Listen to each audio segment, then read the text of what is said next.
Cái ra có cái dòng cuối này đặt chân được chiếu nó cũng tiện.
Ừ.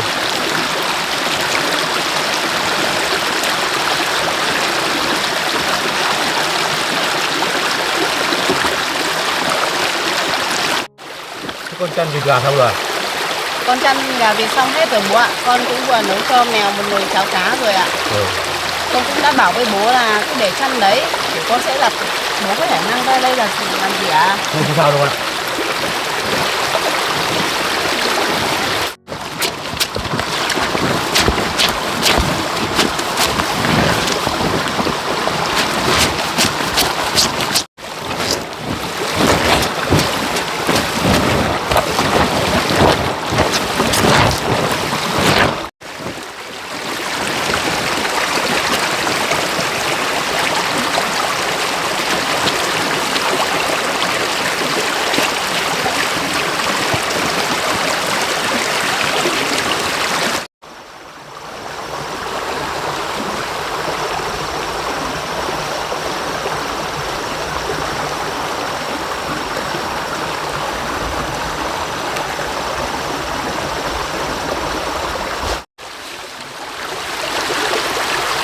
Mùa này có thấy nước suối nó cũng cạn rồi bạn.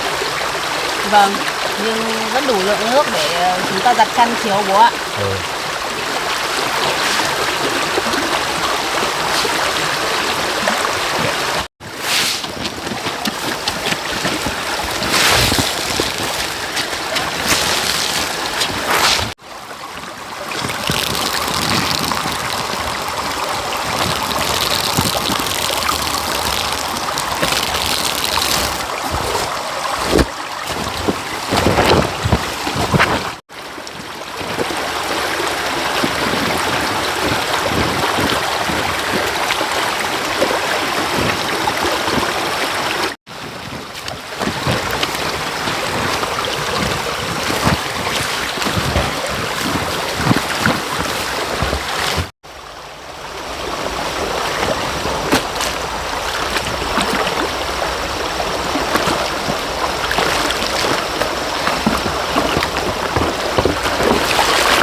Bố ơi, cái chân này to, bố bắt cùng với con.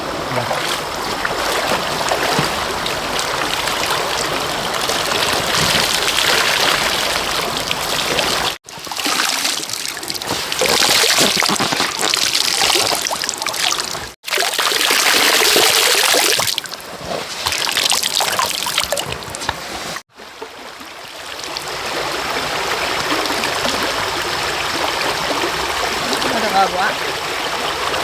Rồi chạy. Rồi chạy.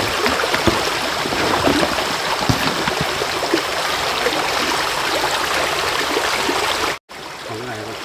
Vâng.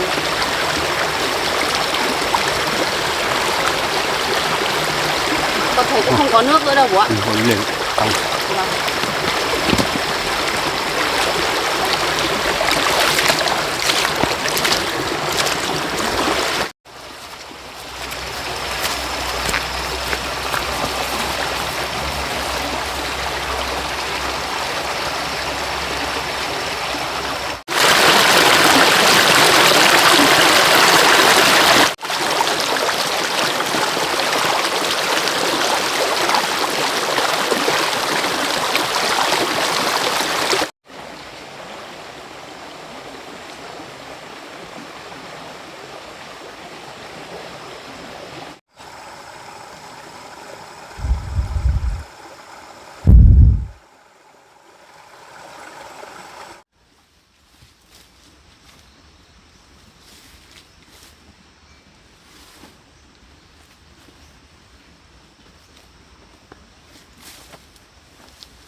Nếu con phải đi thu hoạch thì con cứ đi đi. Bây giờ bố đi tìm chỗ ở mới đó. Hôm qua bố nói với con rằng bố sẽ đồng ý ở đây với con rồi mà. Sao bây giờ bố lại thay đổi nhanh vậy ạ? Bố có linh cảm là mẹ con sẽ tới đây. Không có chuyện đó đâu bố ạ. Con nghĩ chắc là bố cũng lo lắng quá thôi ạ. Thôi con cứ để cho bố đi đi. Con thấy bố lúc nào cũng trong tình trạng lo nghĩ như vậy. Con cũng không thấy yên tâm đâu bố ạ. Thôi con không phải lo lắng cho bố nhiều đâu. Bố sẽ tự lo được. Nếu như hôm nay mà mẹ con tới đây, mẹ con có hỏi là bố tới đây hay không, thì con cứ bảo là bố không có ở đây, mà bố đã tìm một nơi ở mới rồi. Vâng, con sẽ nói như vậy ạ. Nếu bố chỉ đi tìm nơi ở thôi thì bố cứ để đồ đạc và ba lô ở nhà con đi. Khi nào bố tìm được thì bố đem đi cũng không sao mà. Nhưng mà thôi, con cứ đi lo việc của con đi. Bố cũng sẽ đi đây, bố không ở đây đâu. Bố ơi, nếu bố tìm được nơi ở thì bố cứ về báo cho con biết để con được yên tâm bố nhé. Được, bố đi nhé. Vâng.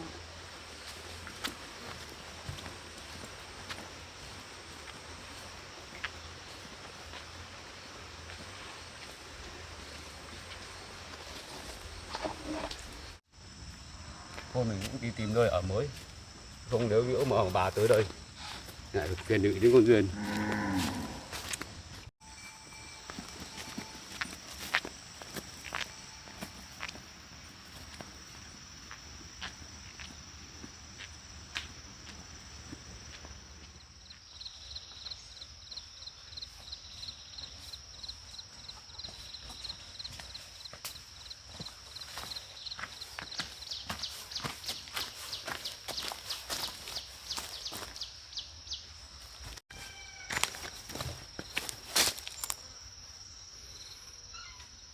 Chắc là mình phải bán cái miếng đất ở trong này đi để trả nợ cho cô ấy.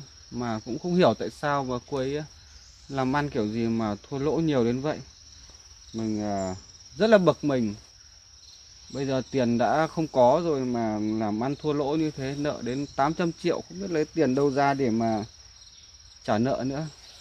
Thôi thì đành phải bán miếng đất này đi vậy. Bây giờ mình bán cái miếng đất này đi chắc chỉ được khoảng 500-600 triệu. Cũng không để đủ tiền để trả nợ cho cô ấy được. Mình vẫn phải bán để mà trả nợ cho cô ấy thôi. Mình cũng không đành nhưng mà phải cố gắng thôi. Mình đã không có chỗ ở riêng, đang phải ở cùng với bố mẹ rồi. Mà bán miếng đất này đi thì không biết lấy chỗ nào để mà ở. Mà cũng bố mẹ mình cũng đang nhắc mình về cái chuyện nợ nần này của cô ấy. Mà mình cũng không biết là cái thai ở trong bụng cô ấy có phải là của mình không nữa. Thôi, mọi chuyện cũng đã rồi. Bây giờ mình cứ treo cái biển ở đây đã, để ra bán miếng đất này đi, để lấy tiền mà trả nợ đã.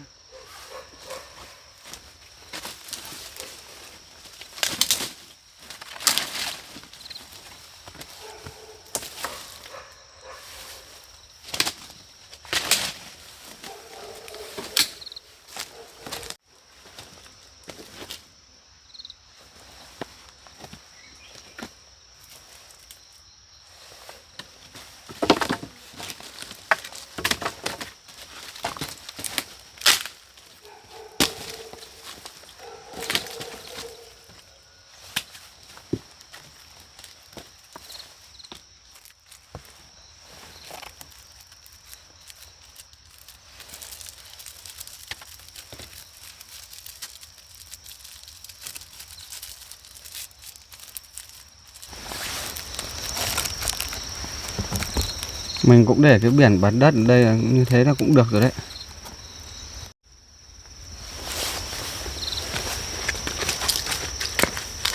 Mình treo cái biển ở đây cũng được rồi đấy.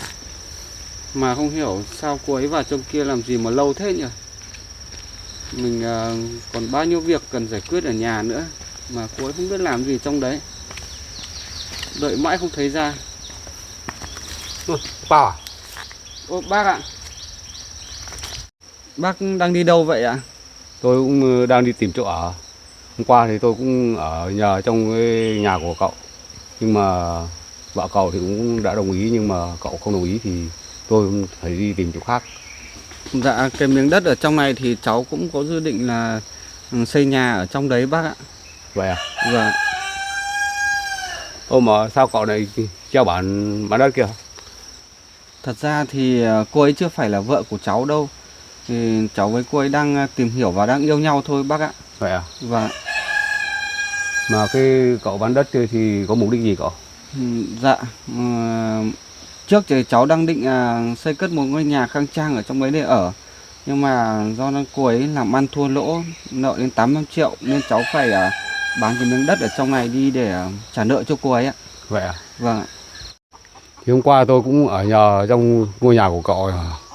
Nhưng mà cô Hiền đến thì tôi với cô Hiền cũng tâm sự. Mảnh đất đấy thì cũng muốn tu sửa lại ngôi nhà. Nhưng hôm nay cậu lại treo bán đất kia thì tôi cũng thấy ngạc nhiên. Mà lúc đó thì tôi với cô Hiền tâm sự thì cô cũng rất là thương hoàn cảnh của tôi. Thì cô cũng cho tôi tiền cậu. Vậy à bác? Hôm qua lúc mà cô Hiền cô cho tôi tiền thì tôi cũng không muốn nhận đâu. Nhưng mà cô cũng vẫn cứ để vào trong túi tôi. Thì tôi cũng không biết làm cách nào. Thì hôm nay cũng không có cô ở đây. Thì nhân tiện là cậu ở đây thì tôi cũng gửi lại cậu cái số tiền. Cô gửi lại cho cô Hiền giúp tôi. Dạ, vâng, cháu cảm ơn ạ. Tại sao anh ấy lại đòi cái số tiền mà hôm qua mình đã biếu bác ấy nhỉ? Mình phải ra nói với lại anh ấy để cho anh ấy hiểu mới được. Vâng, cháu cảm ơn bác khi bác đã gửi cháu số tiền này ạ. Vâng, không có gì đâu cậu. Bác à? Chào cô. Anh Tao, vì sao anh lại lấy tiền của bác thế? Đâu, anh có lấy tiền của bác đâu. Anh nói thế à? Em vừa mới nhìn thấy anh cầm tiền từ tay của bác đưa cho anh. Thế đây là cái gì đây? Anh còn cãi em à? Đây chẳng là cái số tiền mà hôm qua em đã biếu bác à? Vì sao anh lại lấy lại của bác thế? Không phải đâu cô Hiền ạ. Dạ. Số tiền hôm qua cô đưa cho tôi ấy, thì tôi cũng nói với cô là tôi không lấy, tôi chỉ coi như số tiền này là tôi vay cô, nhưng mà đến giờ thì tôi cũng không sử dụng đến.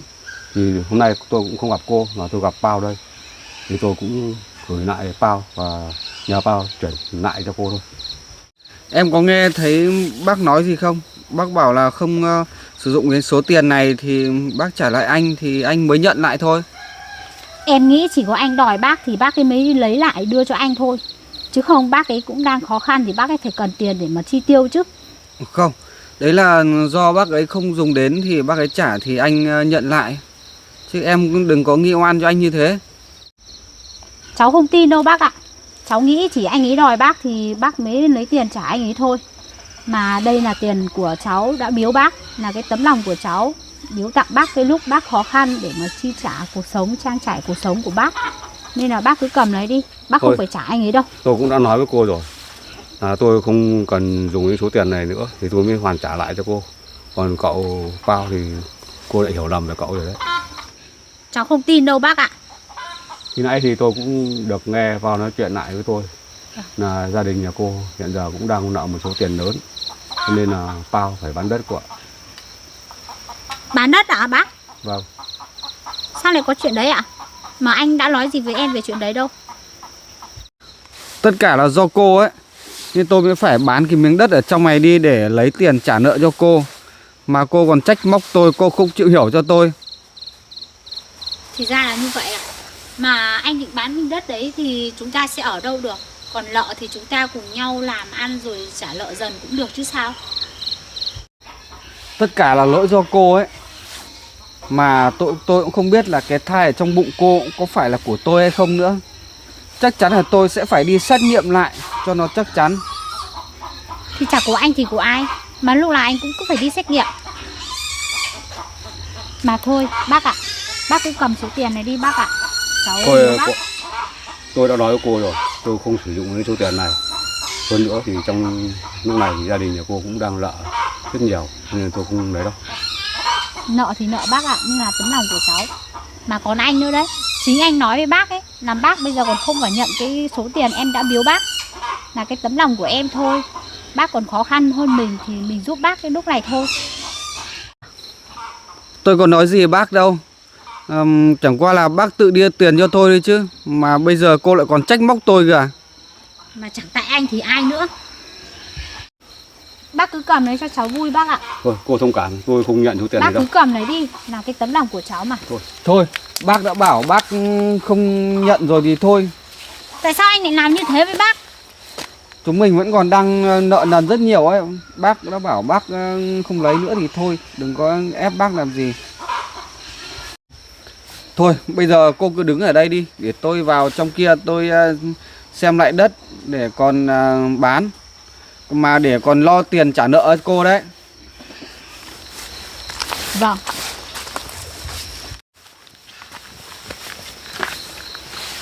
Anh ấy làm như vậy cháu cũng cảm thấy áy náy với bác quá bác ạ. Thôi không có gì đâu cô ạ. Trong khi gia đình nhà cô cũng đang nợ thì tôi cũng không muốn cầm số tiền nó làm gì đâu. Vâng. Cô Hiền ạ. Khi nãy thì cô cũng trách nhầm Pao đấy. Số tiền này thì là tôi cũng tự tôi trả lại chứ không phải là Pao đòi đâu. Ồ, thế vậy là cháu lại hiểu lầm anh ấy à bác? Đúng rồi cô ạ. Mà cô cũng rút kinh nghiệm. Cô cũng bỏ bớt cái tính nóng của cô đi. Cháu cảm ơn bác đã cho cháu lời khuyên ạ. Cháu sẽ rút kinh nghiệm lần sau bác ạ. Vâng. Mà hôm nay làm sao bác lại không ở nhà Duyên mà bác lại đang đi đâu vậy ạ? Đấy, cô cũng biết là hoàn cảnh của tôi rồi. Thì bây giờ là tôi cũng không muốn để cho Duyên nó phải suy nghĩ về tôi. Thì tôi đi tìm chỗ ở mới cô ạ. Thế cái mảnh đất trước đây bác đã từng ở ấy, vì sao bác lại không về đấy mà ở? Bác lại phải đi đâu? Cô ạ, hoàn cảnh của tôi thì nó cũng éo ne lắm. Vợ tôi thì bà đấy cũng bán mất mảnh đất đó rồi. Mà cái số tiền đó thì bà cũng lại đưa cho cháu trai bà để cho con của cháu bà nó đi du học nước ngoài. Nên bây giờ là cũng không lấy lại được đâu cô ạ. Vậy cơ hả bác? Thế sao bác không ra chính quyền địa phương mà đòi lại cái số tiền mà bác gái đã bán cái số đất đấy đi? Nhiều lần thì tôi cũng đã suy nghĩ là tôi đến chính quyền địa phương để mà nhờ chính quyền họ giải quyết. Tôi lấy lại số tiền đó.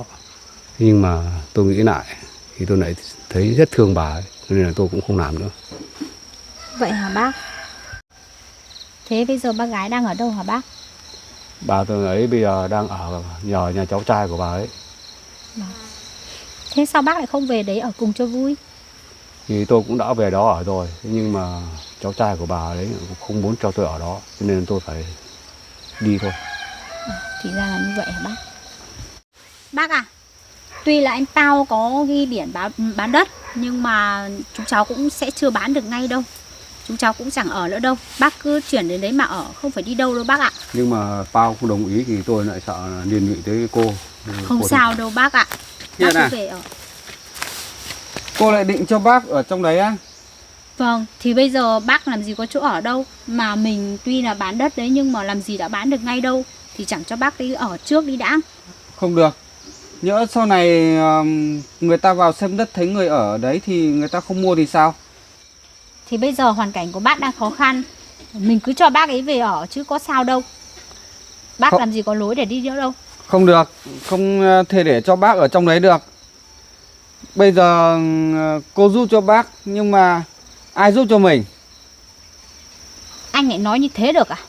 Bác cứ vào đi. Bác vào trong đấy mà ở Thôi bác cô ạ. ạ, Bác cứ vào ở đi bác ạ, không sao đâu. thôi cô thông cảm với tôi. Pao đã nói như vậy rồi thì tôi không vào ở trong đó đâu. Anh Pao đúng là một con người ích kỷ mà. Bây giờ cô lại còn dám nói với tôi như thế nữa kìa. Nếu mà cô cho bác vào trong đấy ở thì cô vào trong đấy ở luôn với bác ấy đi. Mà tốt nhất thì chúng ta chia tay đi.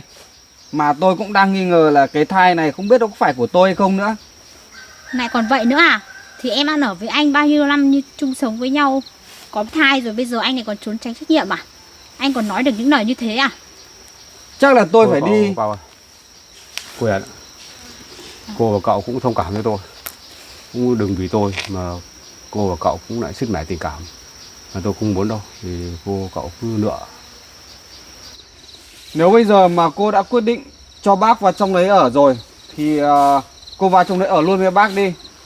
Còn bây giờ tôi sẽ về nói chuyện với bố mẹ tôi về chuyện kết hôn của chúng mình. Anh Pao, anh đứng lại. Anh Pao, Pao, anh đứng lại. Vì chuyện đơn giản nhỏ nhặt như thế mà anh định tính bỏ em sao? Cô đã quyết định như thế rồi thì chúng ta không còn gì phải nói với nhau nữa cả. Anh Pao.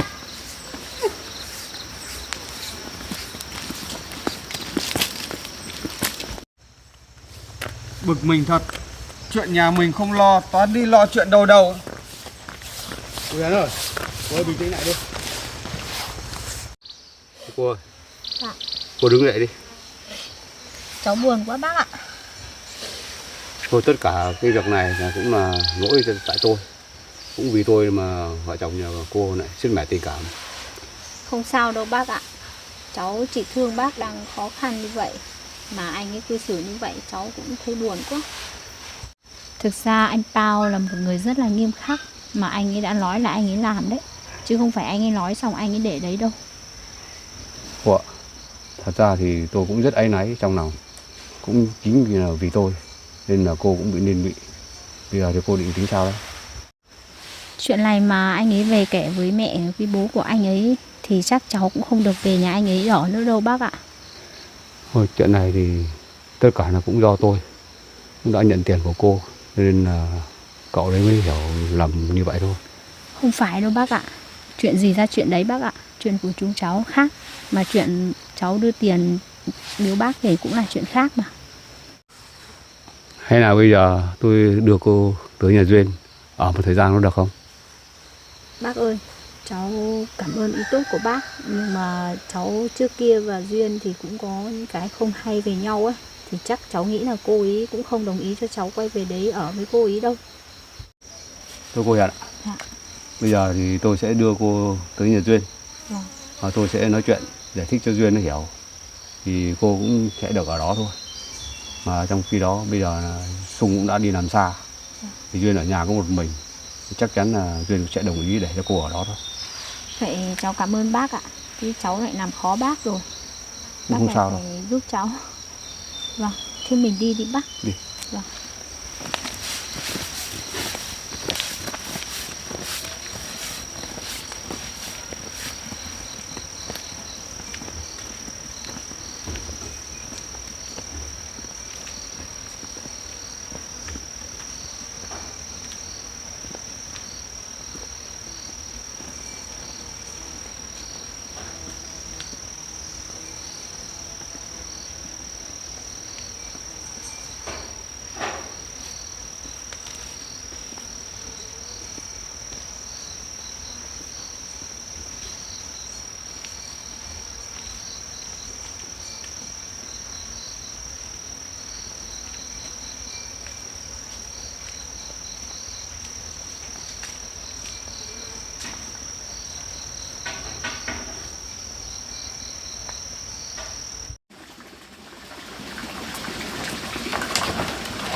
Hôm nay thời tiết cũng đẹp quá.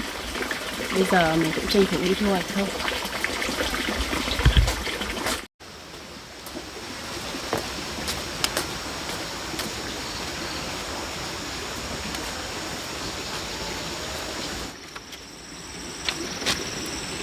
Có khi mình không khóa cổng, mình cũng đi lên trên kia lấy ít cây bạc hà núi về để trồng thêm ở trong vườn thôi.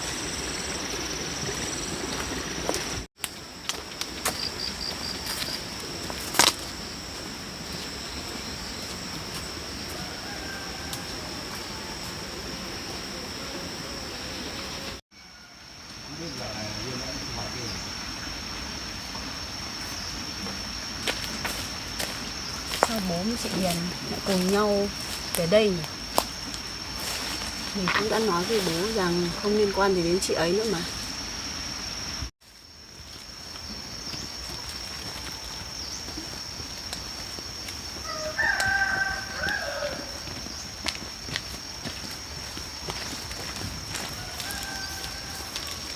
Cô cứ yên tâm đi. Tôi sẽ thuyết phục Duyên hãy cho cô ở đây. Dạ vâng ạ.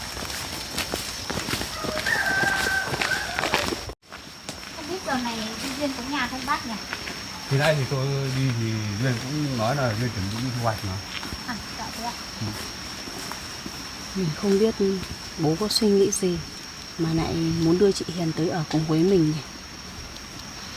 Nhưng chuyện bố đưa anh Long tới nhà của mình đã đủ rắc rối rồi. Vậy mà bố vẫn còn chưa rút được kinh nghiệm, lại còn muốn đưa chị Hiền tới đây nữa hay sao?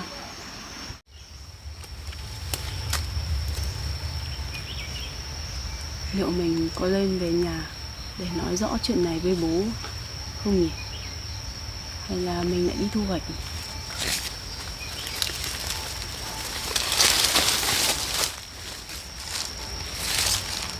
Hôm trước mình đã nói với bố rằng không nên tiếp xúc với chị ấy rồi. Vậy mà hôm nay bố vẫn còn có ý muốn đưa chị ấy tới nhà của mình. Hay là do hôm trước chị Hiền cho bố tiền nên bố ấy mới đối xử tốt với chị ấy như vậy nhỉ? Sao bây giờ bố lại trở nên khó hiểu thế nhỉ? Bố cũng đang không có chỗ ở mà lại còn muốn giúp đỡ chị Hiền nữa hay sao? Thôi, nếu bố muốn như vậy thì cứ để bố và chị ấy ở đó đi. Mình cũng phải tranh thủ đi lấy thêm ít cây bạc hà núi nữa để mang về trồng. Nếu quay về hai người họ đi rồi thì mình cũng không nói làm gì. Còn nếu quay lại vẫn gặp họ ở đó thì mình cũng sẽ nói chuyện rõ ràng với bố và cả chị Hiền nữa.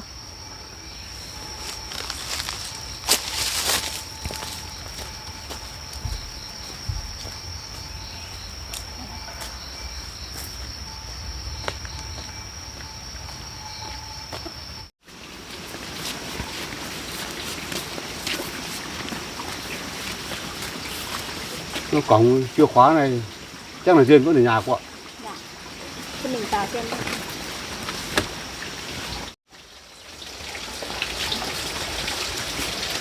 Vâng, để Duyên đi thu hoạch rồi cô ạ. Thế ạ, cô khóa cửa rồi. Vâng, thế cô cứ ngồi ở bàn đi, tôi đi lấy nước. Dạ.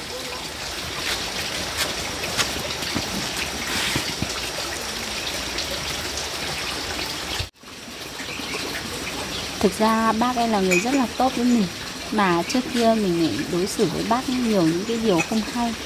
Mà bác ấy cũng không giận, không để bụng. Bác vẫn tha thứ cho mình. Mời cô uống nước. Dạ. Bác. Vâng.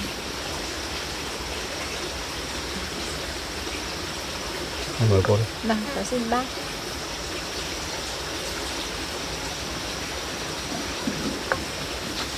Bây giờ tôi với cô ngồi đây đợi con Duyên nó đi thu hoạch về. Vâng. Tôi sẽ nói chuyện với con Duyên. Vâng bác ạ. Bác ơi, những cái hành động và những cái việc làm trước đây của cháu ấy cũng đã không tốt với bác và gia đình. Cháu mong bác bỏ qua cho cháu nhé. Thôi cô ạ, thì cô cũng không nên nhắc lại những quá khứ trước nữa. Nhưng đến bây giờ mà gặp lại cô, tôi thấy cô cũng là thay đổi nhiều như này là tôi cũng rất mừng rồi. Vâng ạ. Bác uống nước đi bác. Vâng, cô uống đi. Vâng ạ. Mà không biết là Duyên đi thu hoạch có xa không bác nhỉ? Cái này thì tôi cũng không biết được đâu. Nhưng mà Duyên đi không quá cổng kia thì chắc là cũng thu hoạch từ gần đây thôi ạ. Vâng. Uống nước đi bác. Vâng, cô uống đi. Bác ơi, nếu mà hôm nay mà cô Duyên đi về ấy, mà cô ấy đồng ý cho cháu ở đây thì cháu mừng lắm bác ạ. Mà nếu mà cô ấy không đồng ý thì thôi cháu lại chuyển đến chỗ đất cũ của anh Tao á. Cháu lại cứ ở tạm đấy vậy thôi bác ạ. Thế rồi, cô cứ yên tâm đi. Duyên về đây tôi sẽ thuyết phục Duyên là sẽ cho cô ở đây thôi mà. Vâng, cháu mong là như vậy ạ. Nếu như mà Duyên đồng ý cho cô ở đây thì tôi cũng mong rằng là cô hãy đối xử tốt với Duyên. Còn cô cũng phải thông cảm rằng điều kiện và hoàn cảnh ở đây thì nó cũng không được thuận tiện như ngoài thị trấn đâu ạ. Dạ vâng bác ạ, không sao đâu bác ạ. Miễn là cháu có chỗ ở trước mắt là cháu cũng vui lắm rồi bác ạ. Cháu không cần gì đâu.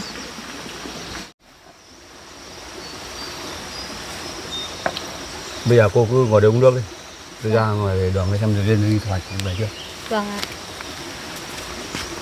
À đây, Duyên đã về đây rồi cô ạ. Thế hả bác? Chị Hiền. Em về rồi ạ. Vâng ạ. Lấy cây bạc hào núi con về để mà trồng nha con. Vâng ạ. Để có lỗi đó. Vâng.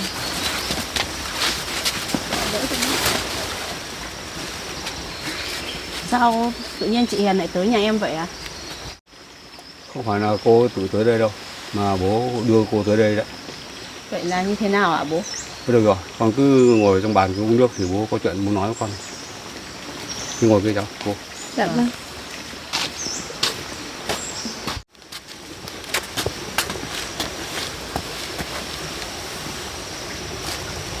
Hôm nay bố đưa cô Hiền tới đây ấy, là cũng để mà hỏi ý kiến của con, cho cô Hiền cô ở đây với con. Chuyện này sao bố không nói trước với con? Bây giờ bố mới nói à?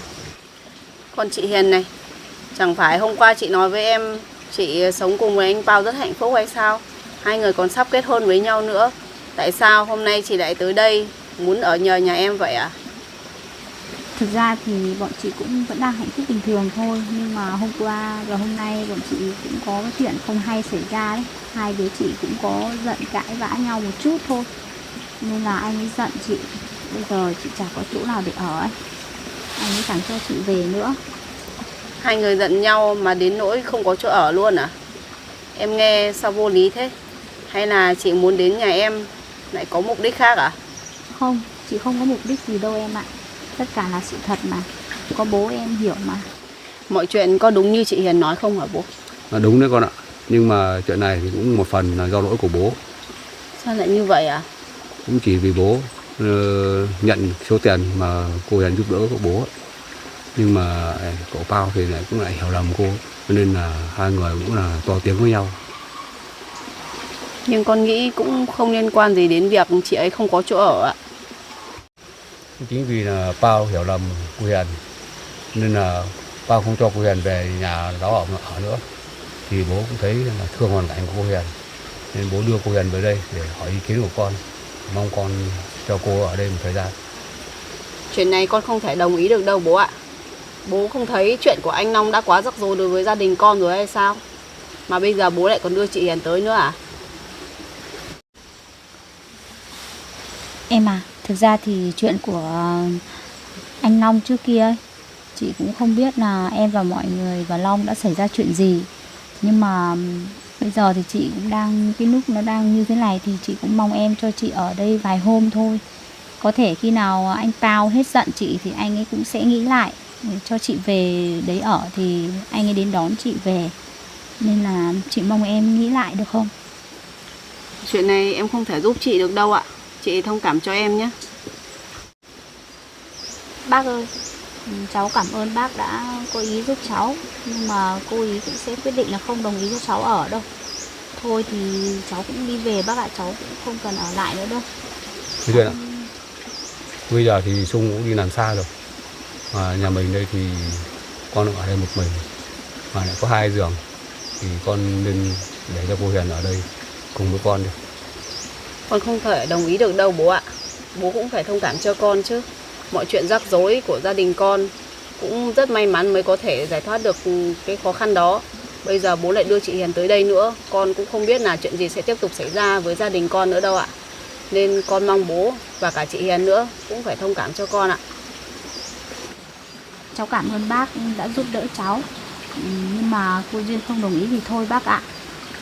Bây giờ thì cháu xin phép bác, cháu lại đi về tạm cái căn nhà cũ của anh Pao. Cháu cứ ở trước vài ngày đã, rồi sau này cháu tính tiếp bác ạ. Thôi cô thông cảm với tôi nhé. Dạ. Nên không cho cô ở thì thôi, cô phải chấp nhận thôi. Dạ vâng, không sao đâu bác ạ. Thế cháu xin phép bác ạ. À. Chị đi nhé Duyên. Vâng, chị đi ạ. Chắc là cô Duyên vẫn còn giận mình những cái việc trước kia mình đã đối xử với cô ấy cũng nhiều những việc cũng không hay thật. Nên cô ấy quyết định không cho mình ở lại là phải thôi. Duyên này, Dạ. cô thấy cô Hiền bây giờ cô cũng thay đổi nhiều rồi mà cô cũng mong con cho cô ở, mà tại sao con lại không cho cô ở nào? Con thấy người thay đổi là bố đây bố ạ. Tốt nhất con cứ đề phòng trước thì cũng sẽ tốt hơn đấy ạ. Con nghĩ rằng bố mới là người nên đến nhà con để ở. Chứ còn chị Hiền, bố đừng đưa chị ấy tới nhà con bố ạ. Con đã nói với bố rằng chúng ta không nên liên quan hay tiếp xúc với chị ấy nhiều rồi mà. Thôi được, bố cũng sai việc này, con bỏ qua cho bố đi. Thôi, bây giờ trời con cũng thấy đang bắt đầu mưa rồi.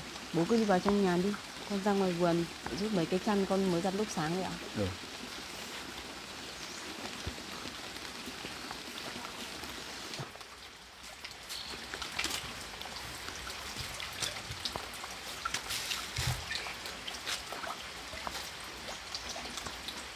Mà không nghĩ là tại sao mình lại đưa cô Hiền về đây, làm cho Duyên nó cũng lại nói mình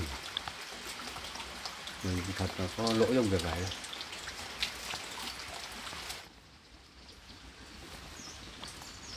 Mình cũng không biết bố nghĩ gì mà lại muốn đưa chị Hiền tới để ở cùng với mình nữa.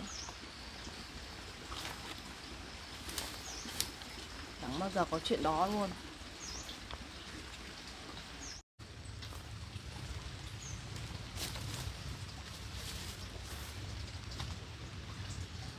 Hôm nay trời tự nhiên lại mưa thế nhỉ? Cũng may mình không đi thu hoạch ở xa.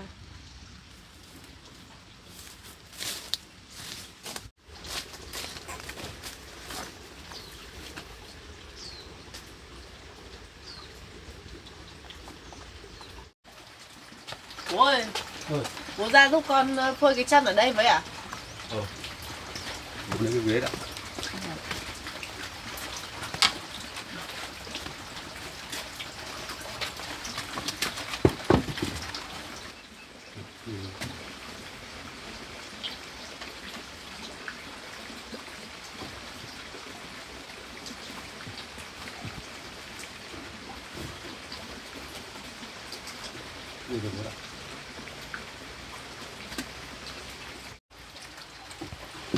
Cũng may là bố về đến đây.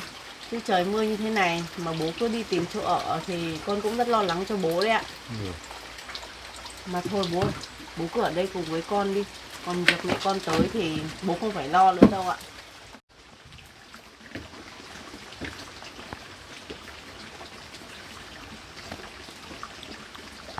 Cứ tạm như này được không?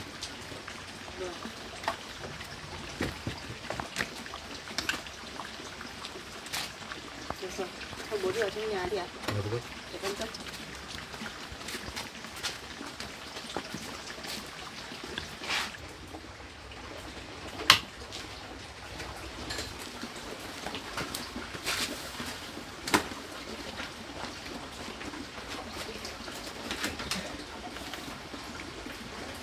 Con cứ nghĩ hôm nay đẹp trời, thế mà trời lại mưa bố ạ.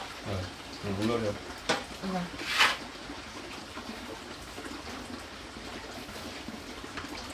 Bố nữa.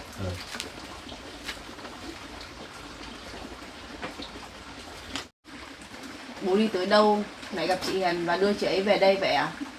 Bố gặp Hiền có Pao ở chỗ đường đi rẽ vào nhà Pao ấy, thì mà lúc đó thì họ đang treo để bán đất, Tôi nghĩ rằng là có lẽ họ không ở đó đâu. Vậy à bố? Con tưởng anh Bao và chị Hiền chuẩn bị kết hôn với nhau và họ cũng có dự định là về mảnh đất đó để làm nhà rồi sinh sống ở đó mà, không phải à bố? Không phải đâu con ạ. Cô cũng nghe nói rằng cô Hiền ấy thì cũng là một số tiền lớn, nên là cậu Bao cũng phải bán mảnh đất đó để mà trả lại cho cô Hiền. Hơn nữa thì cậu Bao cũng đang nghi ngờ cái thai trong bụng của cô Hiền nó cũng không phải của cậu ấy đâu, cho nên là hai người đã xảy ra xô xát lớn với nhau. Cậu Bao cũng đã tức giận và cũng đã đuổi cô Hiền, không cho cô Hiền về nhà cậu Bao để mà ở nữa. Thì bố gặp cô Hiền thì bố cũng thấy cô ấy là có những cái thương xót, thì bố đã đưa cô về đây để xin con, để cho con cô ở nhà ở đây một thời gian. Cũng vì hoàn cảnh của cô thì bố thấy nó cũng rất là khó khăn. Trước khi cô ấy gặp bố thì bố cũng đã được cô giúp đỡ bố, nên bố cũng chỉ biết giúp đỡ cô là đưa về đây thôi. Thì mong con là để cho cô ở đây. Hoàn cảnh của cô bây giờ là cũng bị Bao nghi ngờ vào cái thai ấy. Thế nên là Bao đuổi, bây giờ không biết ở đâu cả, thì bố cũng đưa về đây thôi. Đó là do lúc đó anh Bao giận chị ấy thôi, chứ con nghĩ con cũng không cần thiết phải giúp đỡ chị ấy đâu ạ. Việc chị Hiền có tạo được lòng tin với anh Bao hay không thì đó là do chị ấy thôi bố ạ. Còn việc anh ấy nghi ngờ cái thai của chị Hiền, con nghĩ rằng cũng phải có lý do thôi. Nhưng bố con nói thế nào đi nữa thì con cũng không đồng ý để cho chị ấy tới đây đâu ạ. Nhưng mà bố nghĩ rằng bây giờ hoàn cảnh của con thì Sung cũng đi làm vắng, mà bố cũng không ở đây nữa, thì bố nghĩ rằng là đưa cô đến đây để mà ở cùng với con cho nó vui. Nó cũng không có gì đâu con ạ. Con lại không nghĩ như vậy đâu bố ạ. Cho dù bố không về đây ở cùng với con có ở đây một mình và anh Sung đi làm xa, thì con cũng không cảm thấy cô đơn đến mức con phải đồng ý đưa chị Hiền tới đây đâu bố ạ. Con ở đây một mình, như vậy con cũng thấy cuộc sống của con trở nên bình yên. Nếu chị ấy về đây, con nghĩ rằng mọi chuyện cũng sẽ trở nên xáo trộn, cũng không được như trước đâu ạ. Bố chỉ biết là giúp đỡ cô ấy, đưa cô về đây thôi. Còn việc đồng ý mà cho cô ở hay không thì đây là quyền của con. Còn thì bố cũng không tham gia gì nữa đâu. Vâng ạ. Việc con không đồng ý cho chị Hiền tới đây ở, trước mắt là cũng để tốt cho con và tốt cho cả bố nữa, để chúng ta tránh rắc rối sau này bố ạ. Bố này, con cũng vừa lấy cây bạc hà núi về, bây giờ con và bố ra vườn trồng đi. Cũng được. Bố giúp con với. Và bây giờ bố cứ ở đây cùng với con đi, bố đừng đi tìm chỗ ở nữa ạ. Nếu mẹ con tới đây, con sẽ nói chuyện lại giúp bố ạ. Có được không con? Con nghĩ là không sao đâu ạ. Được thôi thì bố con đi làm. Vâng.